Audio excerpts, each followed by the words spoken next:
லிங்கா படுதோல்வி, ரஜினியை கலாய்க்கும் விஜய் ரசிகர்கள். சூப்பர் ஸ்டார் நடித்த லிங்கா திரைப்படம் உலகம் முழுவதும் பிரம்மாண்டமாக ரிலீஸ் ஆகி வெற்றிகரமாக ஓடிக்கொண்டிருக்கிறது.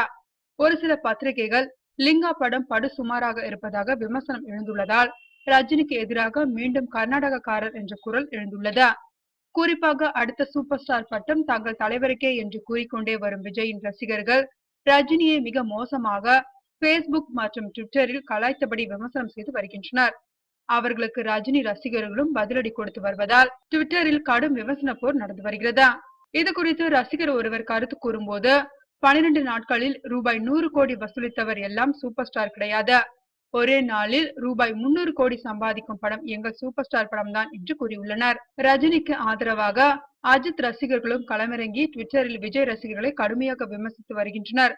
இந்த நிலையில் பொதுவான ரசிகர்கள் லிங்கா படம் சுமாராக இருப்பதாகவும், கே.எஸ். ரவிக்குமாரும் ஏ.ஆர். ரகுமானும் அவசர கோலத்தில் பணிபுரிந்ததாகவும் படத்தை விமர்சனம் செய்துள்ளனர். லிங்கா திரைப்படத்திற்காக தியேட்டர் அதிபர்களும் விநியோகஸ்தர்களும் போட்ட முதலீடு கிடைக்குமா என்பது குறித்து தங்கள் சந்தேகங்களை தெரிவித்துள்ளனர்.